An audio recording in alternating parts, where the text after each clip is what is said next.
all the comments, I read all the comments.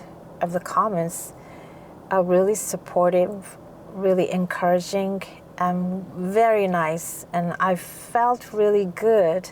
I felt really connected with the viewers. I was really encouraged. I want to thank you for that.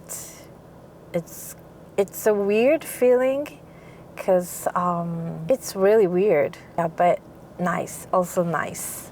So thank you. And what else? Oh, about my background, how I learned English. Okay, I was born and raised in Japan. I went to public school, elementary, junior high, senior high, and went on to university in Japan, all of them in Japan. And in Japan, you start learning English as soon as you enter junior high throughout senior high. So 6 years in school. And I went to university with a major in English and American literature, which I found very boring. I wanted to learn to speak. I wanted to be able to communicate in English. So I wanted to get out of Japan. I took a break from university in Japan and went to California when I think it was 22. 2.5 years I stayed in California and then went back to Japan. And when I was, I think, 30, I won a green card by lottery, which is crazy. And I had, in order for me to receive the actual green card, I had to move back to California or any states. I had to enter the United States. So I went and I ended up finding a job there and stayed there for another, I think 6 years, less than 7 years. So green card had a 10-year validity. You had to renew every 10 years and you cannot be outside of the States for more than 2 years. So it's expired, it's gone, which is crazy because many people they are spending so much money, or even with money, having a hard time trying to get a green card. But I just abandoned it like that, and that's crazy. But yeah, I asked myself, it started raining, I think. So that's what happened. So I don't have a green card anymore. And my husband, someone pointed out that her husband must be an American. He is Japanese. He was Japanese. He still is, even though he passed. He still is. My husband, he was Japanese. He was born and raised in Japan. And actually, we went to same elementary and junior high together, same school. So we were pretty good friends since childhood, and we got married late, like when we were a few months away from turning 40. So that's why I had my first son at 41 and second son at 45, which, I don't know, some people, I noticed some comments that it's rare in Japan, but it's actually not that rare to have a child in their 40s. I don't know about other countries, but over 35 years old, it's considered high risk pregnancy, but technically, but it's not that rare to have a child over 35 years old, and even 40, 41, 45, it wasn't that rare. It's still not that rare. And because I was told by my chief nursing staff, this lady told me, you have to come back for the third one. I was like, no, are you sure you think I could do that? She said, of course, why not? So I don't think my case was rare. And to prove that, older son's friend's mom, it's same age as me. Yeah, so it's not that rare. And what else? Yeah.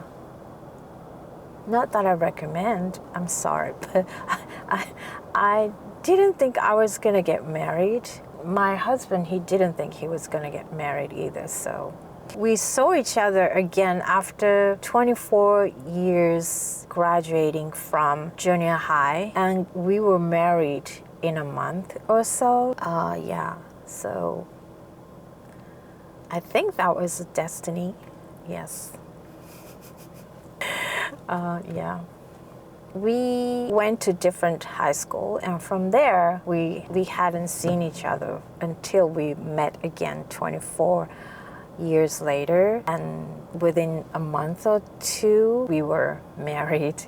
So that's kind of crazy. Yeah. Yeah. He was one of a kind, very unique guy. I never met anyone quite like my husband. So yeah, we shared the same sense of humor. I think that's very important in a relationship. You have to be able to laugh at the same thing, you know. So he was a one of a kind man. Yeah. And lastly, my oldest son, last Sunday, he called me when he was coming home after meeting his friend. He was on a bicycle and he was at the crossroad trying to cross on a green light, of course. The car, you know, in Japan, the cars are on the left side, and my son was here trying to cross the road, and the car was here. Can you see? Car was here on the left side, and he was paying attention only to the oncoming traffic to be clear. And as soon as it was clear, he tried to make a right turn, hitting my son. And my son was hurled over to the other side of the crossroad and, you know, down onto the ground. Luckily, he was okay. He hit his head. He had a little bump in his head, and he got some bruises, some pain in the neck, stuff like that. But he was okay. We took him to emergency center. It was 10 o'clock, in the night. And they did MRI, and the doctor checked him thoroughly and found nothing really happened on his brain. That was a relief. That was so scary. And I was once again reminded that I am the only parent, and I have to, you know, deal with this kind of thing alone till the day I die, probably. And so I had to really put myself together. So that kind of emotionally dragged me down for the past week. But now I'm back, so, you know, I'm shooting this video.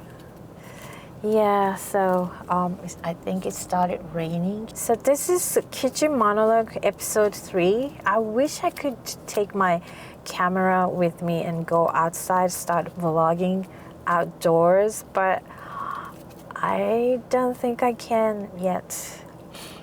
Yeah, I don't know where you are watching this from. Thank you so much for giving me the encouragement, nice advice, and words of encouragement. I truly, truly appreciate them all. But thank you so much. I hope to see you soon in another video. So until next time, thank you. Stay well. Thank you.